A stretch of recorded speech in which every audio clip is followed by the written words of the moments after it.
옛날 한옛날에 태국 방콕의 어느 마을에 작고 귀여운 여자아이가 태어났답니다. 이름은 니차 윤따라락. 2명의 쌍둥이 오빠가 있는 막내딸로 태어난 민니.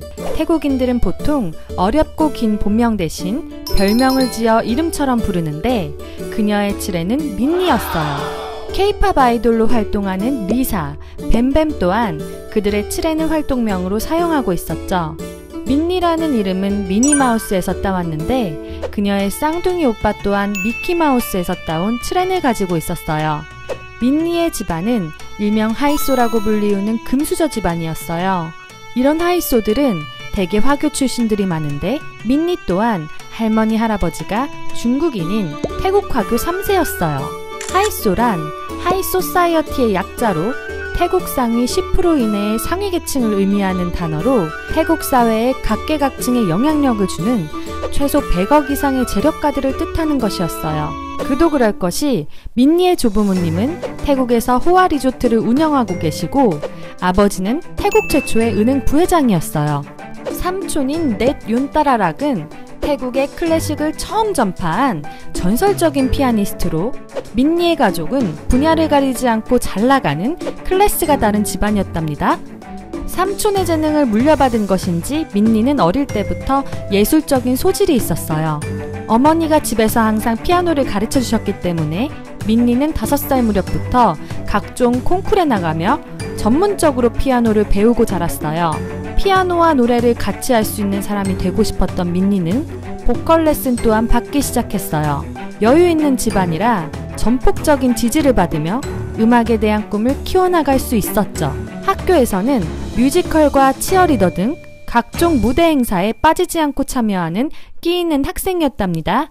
사진에도 소질이 있어 동아리는 사진부였고 진학 또한 예술과로 가서 영화감독이 되고 싶다는 꿈을 키우기도 했죠. 그러던 중 다니던 학원에서 큐브 오디션을 보는 게 어떻겠냐는 제안이 들어오게 되었어요. 민니는 당시 K-팝에 흥미가 있었고 특히 슈퍼주니어의 팬이었기 때문에 오디션을 보기로 결심했죠. 결과는 합격! 그러나 막상 합격한 민니는 고민이 되었어요.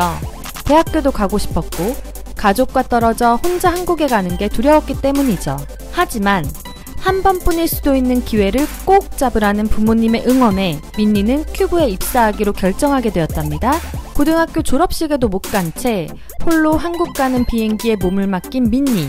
막상 회사에 가니 외국인이 민니 혼자인 황당한 사건이 눈앞에 펼쳐졌어요. 입사 당시 한국어도 할 줄 몰랐을 뿐더러 우기, 슈하 모두 입사 전이었기 때문에 민니는 대화할 사람이 없었어요. 그 누구도 도와주지 않았기 때문에 민니는 너무나도 외로웠죠. 육체적으로도 심적으로도 너무 힘들었던 민니는 항상 화장실에 숨어서 몰래 눈물을 흘렸어요. 게다가 연습생 특성상 어제 봤던 친구가 내일 사라지는 일들이 비일비재하니 민니는 더더욱 마음의 문을 닫게 되었어요.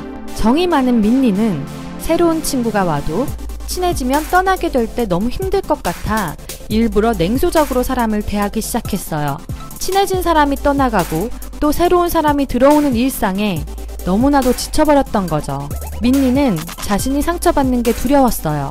함께 연습한 아이들 멤버들은 과거 민니의 첫인상을 굉장히 무섭다고 표현했어요.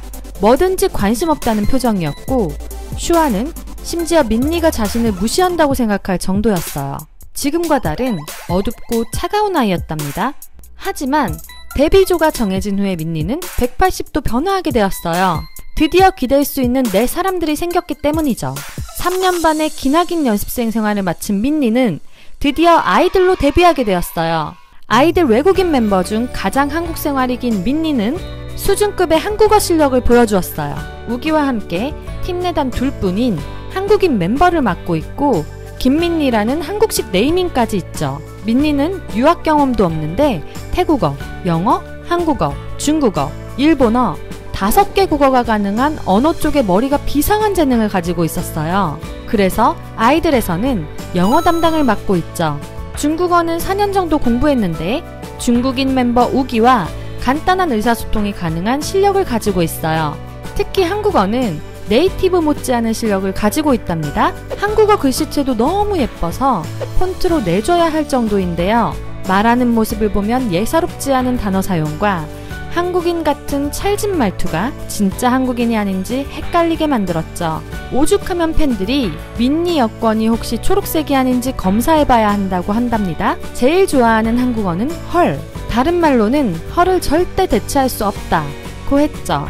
이런 유창한 한국어 실력을 가지게 된 건 실력 좋기로 유명한 큐브 어학당 덕도 있지만 스스로의 엄청난 노력에서 나온 산물이랍니다. 실제 한국인이 사용하는 어휘들을 꼼꼼히 메모해 놓은 단어장과 너덜너덜해진 그녀의 한국어 교재들이 이를 증명해주고 있어요. 민니는 발음 개선을 위해 한국 노래를 많이 카피하고 찾아보거나 따라 부르면서 자연스러운 말투를 연습해 나갔어요. 그래서 지금의 한국인 패치가 완료된 대한태국인 민니가 완성되었답니다. K-팝 걸그룹 최초 외국인 메인 보컬 민니. 보통은 부자연스러운 발음의 한계나 실력 등으로 외국인에게 메인 보컬 자리를 주는 것은 굉장히 이례적인 일이에요. 민니는 보컬 실력과 한국어 두 마리 토끼를 모두 잡은 실력파 멤버로 자리매김했어요. 진하고 나른한 목소리로 사람을 홀리는 듯한 저음이 특징인 민니는 주로 곡의 후렴구를 맡으며 사람들의 귀를 집중하게 만들었죠. 눈동자가 반쯤 가려지는 삼배간으로 어둡고 광기 어린 컨셉을 찰떡같이 소화해내며 아이들만의 이미지 형성에 큰 역할을 하고 있어요. 특히 퀸덤, 라타타 무대의 인트로 주스 파트는 당시에도 큰 이슈였는데요. 퀸덤을 통해 여태까지 몰랐던 민니의 매력들을 보여주기도 했어요. 강하고 센 음악을 하는 아이들 컨셉 때문에 민니는 항상 도도하고 몽환적인 느낌을 주곤 했는데 무대 밑에 민니는 말랑뽀짝한 애교쟁이랍니다. 퀸덤 참가자들과 시청자들의 귀여움을 독차지하며 튀밤냥이라는 귀여운 별명이 생기기도 했어요. 이런 무대장인 민니의 재능은 여기서 끝이 아니었어요. 민니는 소연을 잇는 작사 작곡이 가능한 멤버랍니다. 민니가 만든 노래가 아이들 앨범에도 수록될 정도죠. 시간이 지나면 타이틀곡에도 참여하는 민니의 모습을 기대해봐도 좋을 듯하네요. 아이들의 다재다능한 컨셉장인 민니. 드러머처럼 내 마음을 두드리는 민니는 아이들 멤버와 네버랜드들과 함께 오래오래 행복하게 살고 있답니다. 쑥쑥 커가는 여자아이들의 성장 속도만큼 민니의 숨겨진 매력들을 앞으로도 많이 보여주기를 기대해봅니다. 오늘 이야기는 여기까지입니다. 민니의 이야기 재미있으셨나요? 알고 싶은 아이돌의 이야기가 있다면 댓글로 남겨주시고 좋아요와 구독 잊지 마세요. 다음에 더 재밌는 이야기로 돌아올게요. 안녕.